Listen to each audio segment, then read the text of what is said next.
আসসালামু আলাইকুম। কোয়েল পাখিদের নতুন সেটআপে দিতে হবে। যেহেতু আমি ওদের আগে থেকে সেটআপটা তৈরি করে রাখছি, পুরোপুরি সেটআপটা তৈরি হয়েছিল না। যেমন লাইট লাগানো বাকি ছিল, ওইগুলো সর্বপ্রথম আমি লাইটগুলো লাগিয়ে শেষ করার চেষ্টা করতেছিলাম। এর মধ্যেই দেখি ওরা বাইরে উড়ে উড়ে চলে আসতেছে। আর যেহেতু ওদের বয়স আজ 14 দিন হয়ে গেছে, এই জন্য উড়াউড়িটা একটু বেশি হয়ে যাচ্ছে। তারপর ওদের যে তুষটা ছিল, ওই তুষগুলো ভালোভাবে পরিষ্কার করে নিচ্ছিলাম। আর পরিষ্কার করার আরেকটা কারণ ছিল, যেহেতু আমার তুষ আগে থেকে আনা ছিল, এই জন্য অনেক নোংরা হয়ে গেছিল। এই জন্য খুব সুন্দর করে পরিষ্কার করে ওদের ওই সেটআপের জন্য তুষগুলো তৈরি করতেছিলাম, যাতে করে ময়লাগুলো না চলে যায়। এই জন্য খুব সুন্দরভাবে পরিষ্কার করে নিচ্ছিলাম। এরপর পরিষ্কার করে আনার পর ওদের যে সেটআপটা তৈরি করেছিলাম, ওইখানে আমি আস্তে আস্তে দিয়ে দিচ্ছিলাম। তুষগুলো দেওয়ার একটা মেন কারণ হলো, আমি যেহেতু ছাদে পালি, ছাদ থেকে যে ঠান্ডাটা এখন শীতের সময়, যেহেতু সেই ছাদ থেকে ঠান্ডাগুলো ওদের গায়ে লাগতে পারে।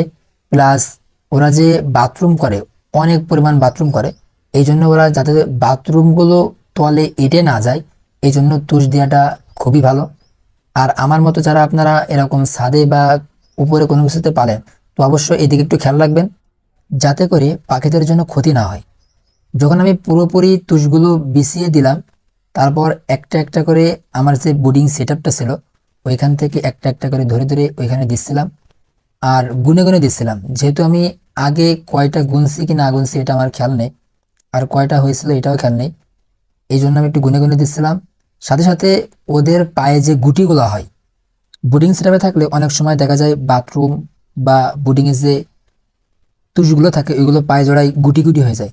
তো এই জিনিসগুলো আপনারা একটু খেয়াল করবেন। যখন বোর্ডিং সেটআপ থেকে বের করবেন, তো অবশ্যই পায়ে গুটি আছে কিনা এগুলো দেখে দেখে ওদের নতুন সেটআপে দিবেন। কেননা বোর্ডিং সেটআপের মধ্যে অনেক সময় যে গুটিগুলো হয়, তো ওদের চলাফেরা করতে অনেক অসুবিধা হয়। এই জন্য একটু দেখে দেখে দিতে হয়। প্রথমে দেখলাম নতুন জায়গাটা পেয়ে ওরা একটু নার্ভাস ফিল করতেছিল, পরে দেখলাম আস্তে আস্তে ওরা ওর সাথে মিশে যাচ্ছিল। আর আমি আমার এই পাখিদের জন্য কোনায় একটি ঘর তৈরি করছি। ঘর বলতে ইট এবং কাঠ দিয়ে একটু ছাউনি মতো করে দিছিলাম, যাতে করে ওরা ওর পরে উঠানামা করতে পারে, উপরে উঠতে পারে, এবং ওর নিচে যেন ওরা লুকাইতে পারে। এক কথা ওরা শয়তানি করতে পারে, এই জন্য আমি এগুলো দিছি। এরপর ওদেরকে আমি খাবার দিলাম নতুন পাত্রে, যে বড় পাত্রগুলো ছিল ওই পাত্রে দিছিলাম। আর এই পাত্রগুলো আমার আগে থেকে আনা ছিল, এই জন্য এগুলো কিনা লাগেনি আমার। আর নতুন পাত্র পেয়ে ওরা প্রথম খাওয়া দাওয়া করতেছিল না, কেননা এতে আগে কখনো অভ্যস্ত নেই, এই জন্য খাচ্ছিল না। তো আস্তে আস্তে ইনশাল্লাহ ঠিক হয়ে যাবে। তো আমাদের জন্য দোয়া করবেন। আজকের ভিডিওটা এই পর্যন্তই। সকলে ভালো থাকুন, সুস্থ থাকুন।